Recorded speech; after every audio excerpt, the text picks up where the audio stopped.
Hi friends, good morning. मैं Deepak Gupta mission सरकारी अड्डा में आप लोगों का बहुत बहुत स्वागत करता हूं और आशा करता हूं कि आप लोग सभी ठीक ठाक होंगे और होली अच्छे से मना होगा। पिछले वीडियो में हम लोगों ने वेन डायग्राम पढ़ा था और आज हम लोग नया चैप्टर पढ़ेंगे। तो नया चैप्टर ब्लड रिलेशन है। ब्लड रिलेशन पढ़ने से पहले आपको हम बता दें कि जब भी आप ब्लड रिलेशन का क्वेश्चन बनाएं तो आप अपने से रिलेट करें, अपने फैमिली से रिलेट करें, क्वेश्चन आसानी से बनेगा। और कुछ कॉन्सेप्ट है हम बताते हैं, उसके बाद हम कुछ क्वेश्चन भी करवाएंगे। तो सबसे पहले आइए, आप जब जनरेशन आपको दो तरह से पूछता है, दो जनरेशन आपसे, दो जनरेशन ऊपर और दो जनरेशन नीचे का सवाल पूछता है, तो उसके बारे में कुछ कॉन्सेप्ट बताते हैं। जैसे कि बोलेगा हमारी जनरेशन, हमारे जनरेशन के बारे में बोलेगा तो हमारे जनरेशन में आते हैं हम खुद आ जाएंगे, हम खुद होंगे। उसके बाद आपको आ जाएंगे भाई बहन, भाई बहन, उसके बाद चचेरे भाई चचेरे बहन, ये सब हमारे जनरेशन के हुए। और जब हम लोगों की जनरेशन से ऊपर की बात करें तो आप ऊपर जैसा ही बात करेगा सवाल में, हमारे जनरेशन से ऊपर, तो एरो ऊपर की ओर देंगे।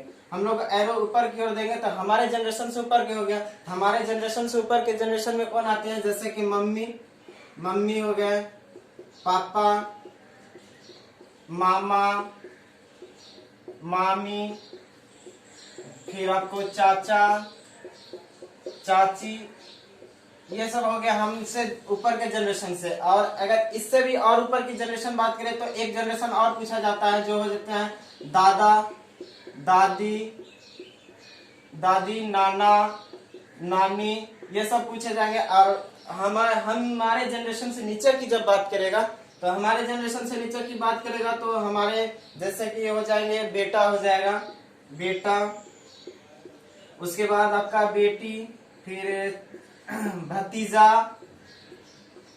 भतीजा, भतीजी, ऐसे ऐसे और भी जो भी होते हैं, भाई का, बहन का बेटा, भांजा, भांजी, ये सब हमसे नीचे का जनरेशन हो गए। और एक जनरेशन और नीचे का सवाल पूछता है, बस आपसे चाहिए दो जनरेशन ऊपर दो जनरेशन नीचे। तो जैसे कि बेटा का बेटा हो जाएगा, बेटा का बेटा, तो उसके बाद फिर बेटी का बेटा या बेटी जो भी होगी, ये सब पूछता है।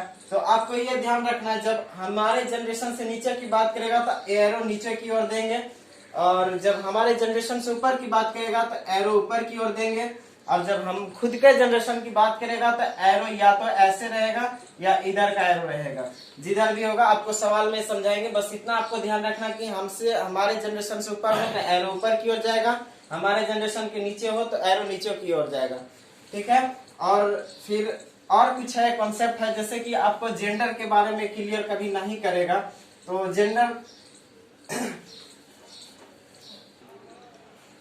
तो आप देखिए कि, और एक तरह से क्वेश्चन जैसे कि सवाल देता है एग्जाम में, बहुत सारे लड़के फंसते हैं जो हिंदी मीडियम के लड़के होते हैं, कुछ इंग्लिश वर्ड दे दिया जाता है, और इंग्लिश वर्ड जो दिया जाता है वो रिलेशन, उसका वो संबंध बताना रहता है। तो बहुत सारे लड़के हिंदी मीडियम का है जो फंस जाते हैं। इंग्लिश मीडियम वाले तो चलो इंग्लिश जानते हैं तो बता देते हैं, रिलेट कर पाते हैं, लेकिन हिंदी मीडियम वाले को बहुत सारे लोग फंसते हैं। तो आपको कुछ वर्ड है जो आपको ध्यान में रखना है, इंग्लिश वर्ड है, उसको रिलेट करने के लिए आपको याद रखना होगा, तभी आप आसानी से क्वेश्चन बना सकते हैं। जैसे कि आप देखिए अंकल, अंकल में जो भी है आप इस लेवल अंकल, अंकल में जैसे कि चाचा, मौसा, मामा, फूफा, ताऊ, ये सब सारे जो है इस लेवल, एक ही लेवल में आते हैं। तो आपसे जब रिलेशन पे बात करेगा तो अगर अंकल दे दिया रहेगा और चाचा ऑप्शन में ना हो तो आपको वहाँ मौसा अगर मिले तो मौसा को भी आप टिक कर सकते हैं। अगर मौसा भी ना हो, चाचा ना हो, मामा हो तो आप मामा को टिक कर सकते हैं जब अंकल ऑप्शन में रहे, इंग्लिश वर्ड रहे तो। ठीक है। उसके बाद दूसरा में देखिए कि आंटी, आंटी रहेगा तो आंटी, चाची, मामी, मौसी, बुआ, ताई सारे होंगे। अगर आंटी दिया है, आंटी का रिलेशन आ रहा है, और अगर चाची नहीं है, मामी है उस जगह पे ऑप्शन में, तो आप मामी ऑप्शन टिक कर सकते हैं। तो ये सब रिलेशन आपको याद रखना पड़ेगा, ये सारे एक ही लेवल में आते हैं। उसके बाद देखिए brother in law, brother in law में आ जाएगा जीजा, शाला, देवर, जेठ, आपको ये सारे एक लेवल में आते हैं। तो आपको ये रिलेशन आपको याद रखना पड़ेगा। अगर जीजा ना हो ऑप्शन में तो आप शाला को भी टिक कर सकते हैं, देवर को भी टिक कर सकते हैं, जेठ है तो जेठ को भी आप टिक कर सकते हैं। ठीक है। उसके बाद आपका आता है sister in law, sister in law में भी देखिए आपको शाली, ननद, देवरानी, जेठानी। तो आपको ये रिलेटिव याद रखना है, सारे एक लेवल में आते हैं। तो आपको जब साली का ऑप्शन ना मिले तो आप ननद भी मार सकते हैं, देवरानी, जेठानी, जो ऑप्शन मिले आप लगा सकते हैं, ठीक है। उसके बाद एक वर्ड आता है नेफ्यू। नेफ्यू मतलब होता है भांजा या भतीजा। भांजा या भतीजा होता है, तो आप जो ऑप्शन रहेगा ये दोनों में से आप टिक कर सकते हैं, ठीक है। उसके बाद एक और होता है निश। निश मतलब होता है भांजी या भतीजी, तो आपको ये भी ऑप्शन में रहेगा, तो आप इसको भी टिक कर सकते हैं, ठीक है। और आप क्वेश्चन बनाइएगा, आपको प्रॉब्लम नहीं होगी। और देखिए आपको एक एग्जाम में 2 वर्ड और आते हैं, 2 वर्ड है जो आपको अभी बताते हैं आपको। तो और क्वेश्चन आप प्रैक्टिस करते रहिए, क्वेश्चन सारे बनेंगे, ठीक है, आपको कोई प्रॉब्लम नहीं होगी। देखिए एग्जाम में 2 वर्ड और यूज होते हैं जो आपको देखना है। एक आता है एग्जाम में देता है पेटर्नल। पेटर्नल वर्ड जो आता है ये आपको पेटर्नल, और एक वर्ड आता है मेटर्नल। मेटर्नल जो आते हैं आपको ये दोनों वर्ड ध्यान रखना होगा, आपको एग्जाम में देता है। पेटर्नल जो होते हैं, ये पेटर्नल करने का मतलब जो पापा की तरफ से जो भी रिलेशन होगा, जो पापा की तरफ से जो रिलेशन होगा वो पेटर्नल में आ जाएंगे। और मेटर्नल में जो आता है ये मम्मी की तरफ से जो भी रिलेशन होगा, मम्मी के, वो आपको मम्मी की तरफ से ये मेटर्नल में आते हैं। जैसे याद भी रखना है तो पीपी याद रखिए पापा की तरफ से तो पेटर्नल, और एम याद रखिए मम्मी की तरफ से मेटर्नल, ये याद रखना है आपको, ठीक है। आप आइए आपको 1-2 और कॉन्सेप्ट बताते हैं। देखिए आपको प्रश्न में लाइन इस तरह से भी आते हैं, जैसे कि आपको रिलेशन बताना है।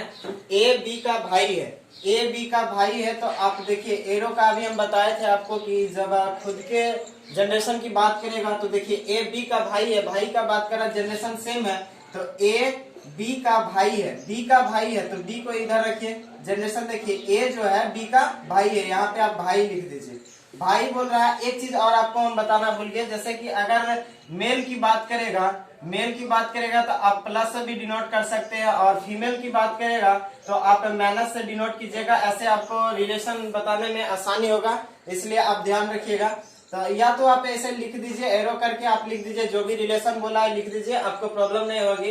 तो जैसे बोला कि ए बी का भाई है, ए जो है बी का भाई है, भाई की तरफ एरो कर दिए, ये भाई है, इसका तो पता चल गया। अगर बी के बारे में पूछता कि क्या है, तो यहाँ तो रिलेशन हम लोग का, इसका जेंडर पता नहीं है कि ये लड़का है कि लड़की है, ऐसा कुछ नहीं है, तो ये या तो लड़का भी हो सकता है या लड़की भी हो सकती है, इसलिए इसका जेंडर पता है, ये लड़का है, ठीक है।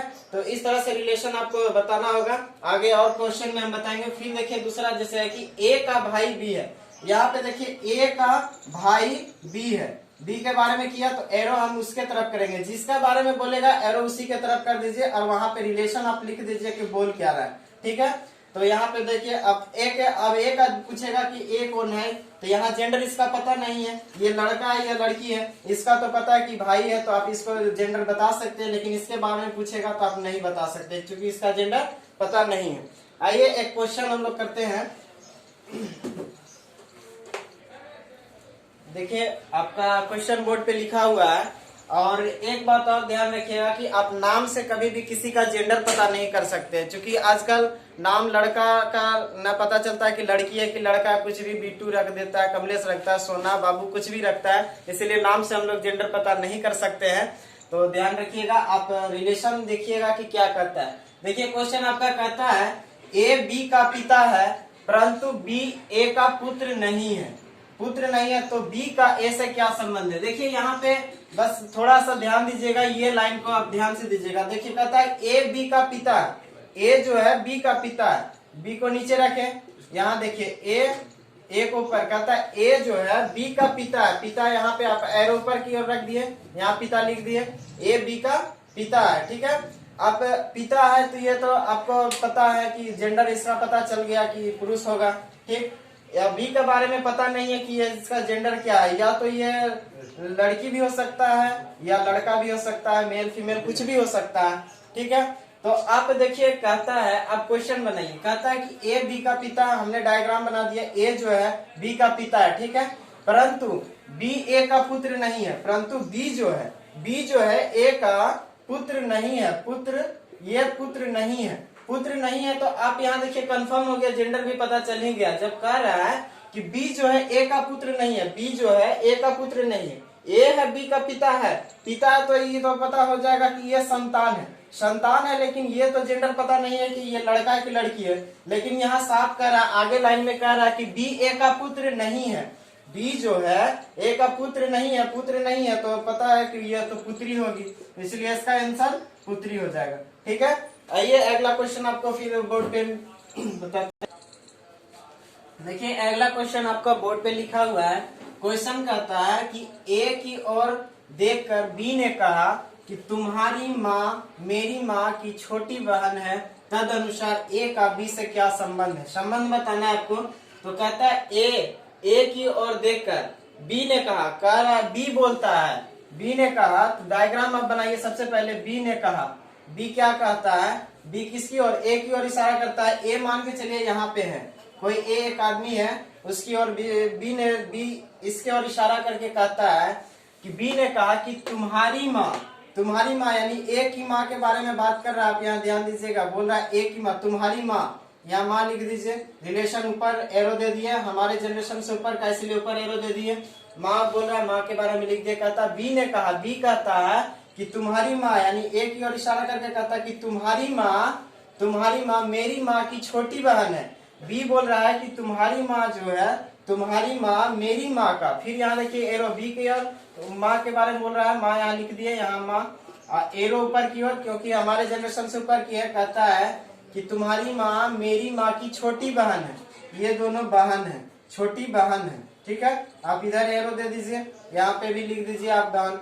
कहता है कि तद अनुसार ए का बी से क्या संबंध है। बस डायग्राम इतना ही था, अब बताना है कि ए और बी में संबंध क्या है। तो अब देखिए इसकी माँ, ये दोनों बहन है, तो ये दोनों बहन है, तो इस दोनों मौसेरा भाई या बहन कुछ भी हो सकता है।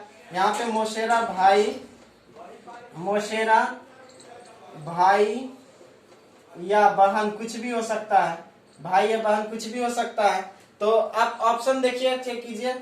ऑप्शन में पहला दिया है मौसा, दूसरा दिया मौसेरा भाई, तीसरा भतीजा पिता। यहाँ पे ऑप्शन अगर चौथा एक और ऑप्शन रहता 5वां नंबर की इनमें से कोई नहीं, तो आप इनमें से कोई नहीं आंसर लगा देते। लेकिन आपको ऑप्शन में ऐसा कुछ नहीं, तो मौसेरा भाई दिया तो आपका आंसर मौसेरा भाई होगा, क्योंकि यहाँ दोनों मौसेरा भाई या बहन कुछ भी हो सकता है। तो ऑप्शन के अनुसार आपका 200 नंबर सही। वैसे आपको इनमें से कोई नहीं अगर रहता तो आंसर वही हो जाता है। ठीक है, आइए अगला क्वेश्चन फिर देखते हैं हम लोग। आइए अगला क्वेश्चन देखिए, तीसरा नंबर क्वेश्चन है। क्वेश्चन कहता है कि रिमी को सूचित करते हुए विनायक कहता है वह मेरी माँ के पति की इकलौती पुत्र वधू है। तो बताएं कि विनायक रिमी से किस प्रकार संबंधित है। ठीक है, आपको संबंध बताना कि विनायक जो है रिमी से किस प्रकार संबंधित है। तो आप क्वेश्चन को पढ़िए और डायग्राम बनाते जाइए, तुरंत क्वेश्चन बनेगा आपको प्रश्न। देखिए कहता है कि रिमी को सूचित करते हुए विनायक कहता है, कौन कहता है, विनायक। तो आप विनायक को पकड़िए सबसे पहले। विनायक कहता है किसको, रिमी को सूचित करते हैं, रिमी को और इशारा करते हैं विनायक कहता है। देखिए आप यहाँ पहले लिख लीजिए विनायक। ठीक है, विनायक बोलता है तो विनायक आप लिख लीजिए, और इधर रिमी को लिख दीजिए कहीं पे भी रिमी। आपको डायग्राम बनाना है, तो आप इशारा कर रहा है रिमी को और विनायक। विनायक अब क्या कहता है कि विनायक कहता है वह मेरी माँ की, ये रिमी की ओर इशारा करते हुए कहता है कि वह मेरी माँ की। यहाँ देखिए मेरी माँ की, तो विनायक बोल रहा है माँ के बारे में बोला, जनरेशन ऊपर है तो आप ऊपर की ओर एरो देंगे माँ को, तो माँ को लिख दीजिए। यहाँ माँ के बारे में बोला, कहता वह मेरी माँ के पति की, माँ के पति यानी क्या हो जाएगा, मेरे पिताजी यानी विनायक। अपने पे लीजिए ना, मानिए विनायक हम है। ठीक है, कहता है विनायक कर रहा है रिमी को इशारा करते हुए, इसके और इशारा करते कहता है कि मेरी माँ के पति, मेरी माँ के पति कौन लगेंगे, पिताजी हुए मेरे, तो यहाँ इनके पति। ठीक है, उसके बाद देखिए क्वेश्चन कहता है मेरी माँ के पति के इकलौती पुत्र वधू है। किसके बारे में, रिमी के बारे में। शुरू से पढ़िए, देखिए कहता है रिमी को सूचित करते हुए विनायक बोलता है कि मेरी माँ के पति के इकलौते पुत्र वधु। तो आप देखिए पुत्र वधु यानी कि हमारे पिता के जनरेशन से नीचे की बात कर रहा है। तो देखिए पिता यानी कि इसकी पति है, तो ये पिता हुए ना विनायक के पिता, तो इनके इकलौता बोल रहा है, तो पुत्र वधु। अब देखिए इकलौता कह रहा है, तो यहाँ पे रिलेशन निकालने के लिए सबसे पहले बात कि ये इसकी माँ है, इसके पति, इनकी पति है, तो इनका पिताजी हुए। तो पिताजी एकलौते पुत्र वधु के बारे में बोला है, तो एक ही नहीं, इसका एक बेटा होगा, उसी की तो बीवी होगी। ये जो पुत्र वधु रिमी जो है, एक ही बेटा होगा तब ना एकलौते पुत्र वधु कह रहा है, यानी कि एक बेटा है उसका। तो एक बेटा है यानी कि ये विनायक खुद है, और ये यहाँ इनकी जो पुत्र वधु है वो रिमी हो जाएगी। तो आप रिलेशन पूछता क्या है, तो बताएं कि विनायक रिमी से किस प्रकार संबंधित है। ये तो ये एक ही बेटा है और एक पुत्र वधु, तो ये दोनों पति पत्नी हो जाएंगे, सीधा सी बात है। तो आपसे किसके बारे में पूछा, तो बताएं कि विनायक रिमी से किस प्रकार, विनायक के बारे में पूछ रहा रिमी के, तो इसके ये पति हो जाएंगे।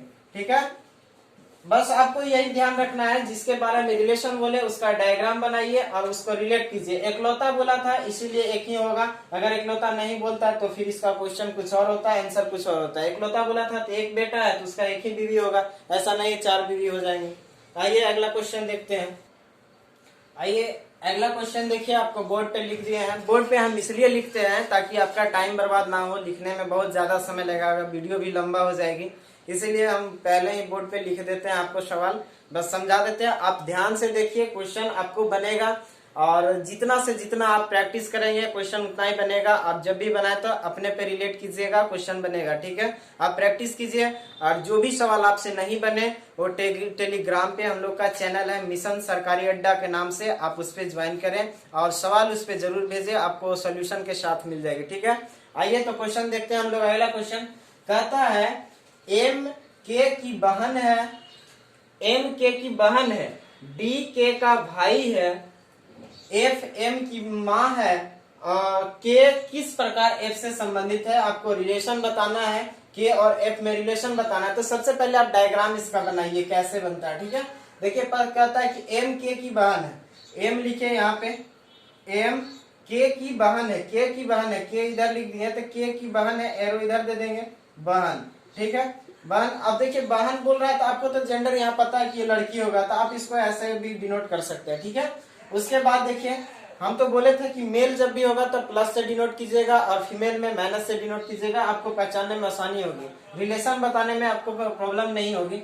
उसके बाद देखिए फिर कहता है कि डी जो है के का भाई है, के यहाँ पे है, डी इसका भाई यानी सेम जनरेशन का है, तो आप इधर एरो दे दीजिए, यहाँ पे डी लिख दीजिए, भाई के बारे में कह रहा है, यहाँ भाई लिख दीजिए। और अगर ऐसा भी पता चल रहा है कि भाई है लेकिन आपको नहीं पता चले तो उसके लिए आप प्लस का चिन्ह दे दीजिए, क्योंकि ये मेल है। ठीक है, उसके बाद कहता है एफ एम की माँ है, एफ जो है एम की माँ है, एम को देखिए यहाँ पे है, माँ के बारे में बात किया तो हमारे जनरेशन से ऊपर की बात, तो एरो ऊपर की ओर देंगे, तो एरो आप ऊपर की ओर दे दीजिए। किसके बारे में कह रहा है, एफ जो है एम की माँ है, तो एफ एफ यहाँ पे लिख दीजिए, ये माँ है, यहाँ पे आप माँ से भी डिनोट कर दीजिए, या तो आप यहाँ माइनस का चिन्ह लगाइए, फीमेल है तो आपको जेंडर पता करने में आसानी होगी। अब देखिए क्वेश्चन का डायग्राम बन गया, जो हमको क्वेश्चन कर रहा था हमने बना दिया। अब आपसे सवाल क्या पूछता है कि के किस प्रकार एफ से संबंधित है, एफ से संबंधित है तो के बारे में पूछ रहा है, एफ से किस प्रकार संबंधित है। आप यहाँ ध्यान दीजिए, एफ जो है माँ है, ठीक है, जब एम की माँ है तो ये तीनों भाई बहन है, तो हो सकता है इसकी भी माँ है, इसकी भी माँ, हो सकता है क्या होगा ही, कंफर्म होगा, चूंकि ये तीनों भाई बहन है, तो एम की माँ है तो इसकी भी माँ होगी, इसकी भी माँ होगी। ठीक है, ये तीनों भाई बहन है। लेकिन आप देखिए यहाँ पे आपको जेंडर यहाँ पता चला था कि एम लड़की है, डी लड़का है, लेकिन के बारे में कुछ भी नहीं बोला है क्वेश्चन में कि ये लड़का है कि लड़की है। आप इसका जेंडर पता नहीं कर सकते हैं, तो या तो ये मेल होगा या तो फीमेल होगा। ठीक है, या तो लड़का होगा या लड़की होगा, जेंडर हमको नहीं पता है। तो आपसे क्या पूछा, के एफ से किस प्रकार संबंधित है, यानी एफ से किस प्रकार संबंधित है, के बारे में रिलेशन पूछ रहा है, यानी कि एफ का कौन लगेगा। या तो आप देखिए यहाँ पे ये इसका ये बेटी थी, ये तीनों भाई बहन है, तो ये भी या तो बेटा या बेटी कुछ भी हो सकता है, पुत्र या पुत्री। तो इसका आंसर आपको हो जाएगा, आंसर या तो पुत्र होगा या पुत्री होगी। क्योंकि इसका जेंडर हमको पता नहीं है इसीलिए हमने पुत्र या पुत्री आंसर होगा। आप देख लीजिए, जब ये तीनों भाई बहन है तो एम की माँ है तो इसकी भी माँ होगी, इसकी भी माँ होगी, इसीलिए इसका आंसर हो जाएगा पुत्र या पुत्री। आप क्वेश्चन प्रैक्टिस करते रहिए। अगला क्वेश्चन में एक और बताते हैं। आइए अगला क्वेश्चन देखिए, आपको बोर्ड पे लिखा हुआ है। क्वेश्चन कहता है पी डी का भाई है, एक्स पी की बहन है, ए एफ का भाई है, एफ डी की बेटी है, एम एक्स का पिता है, तो ए का चाचा कौन है। रिलेशन आपको बताना, चाचा का रिलेशन बताना है। चाचा के रिलेशन बताना है। तो देखिए आपको सबसे पहले आप क्वेश्चन पढ़िए और डायग्राम बनाइए आराम से, ज्यादा हड़बड़ाने की कोई जरूरत ना। क्वेश्चन जैसे जैसे बोलेगा आप वैसे वैसे काम करते जाइए, क्वेश्चन बन जाएगा, आपको कहीं प्रॉब्लम नहीं होगी।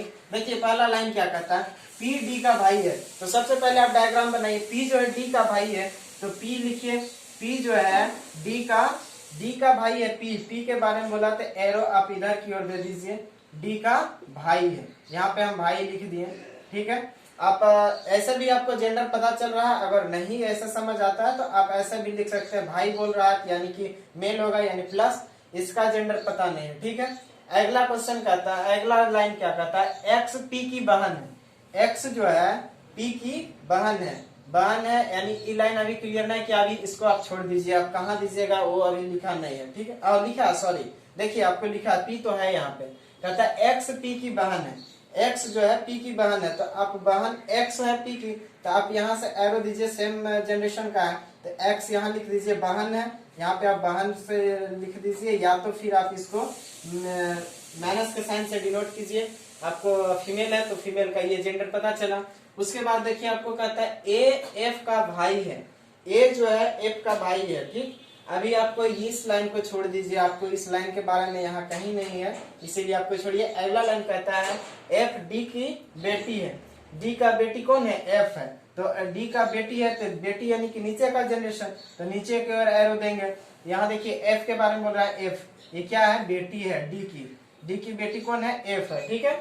उसके बाद देखिए एम एक्स की, एम जो है एक्स का पिता है, एम जो है एक्स का पिता है, यहाँ पे देखिए पिता बोल रहा है तो ऊपर जनरेशन, तो एरो हम ऊपर की ओर देंगे, एरो ऊपर देंगे तो एम हो जाएगा, एम कौन है, तो पिता है किसका, एक्स का। आप यहाँ देखिए, आप एक बात ध्यान दीजिए, ये जो तीनों है सेम डायरेक्शन में, ये भाई ये बहन है, तो ये तीनों भाई बहन है आपस में, तो ये इनके पिता एक्स के पिता है, तो इसका भी पिता होंगे, पी का भी पिता, डी का भी पिता होंगे, तो ये तीनों के पिता कौन है, एम है, ठीक है। आगे देखिए जनरेशन फिर क्या कहता है, पिता है तो ए का चाचा कौन है, लेकिन एक चीज और यहाँ ध्यान दीजिए, ए जो है यहाँ पे देखिए इस लाइन को हमने छोड़ा था, ए एफ का भाई है, एफ का भाई है कौन है, ए है, तो भाई है, तो इसको आप यहाँ पे इधर दे दीजिए, भाई है सेम डायरेक्शन का है, ये सेम जनरेशन का है, नीचे का इससे नीचे का है, इसमें सेम है, इसका एफ का भाई है, तो यहाँ भाई पे लिख दीजिए, भाई लिख दीजिए, कौन है, ए है, ठीक है। अब आपका डायग्राम बन गया। अब आपको रिलेशन बताना है, ए के बारे में पूछ रहा है, कहता है कि ए का चाचा कौन है, ए का चाचा के बारे में पूछ रहा है, ठीक है। अब यहाँ पे देखिए आपको जेंडर तो पता है, इसका जेंडर आपको नहीं पता है, यहाँ ध्यान दीजिएगा, ठीक है। इसका भी जेंडर पता है, इनका भी जेंडर पता है, इनका भी जेंडर पता है, लेकिन ये डी का पता नहीं। हो सकता है डी यहाँ अभी आपको डी हो सकता है इसका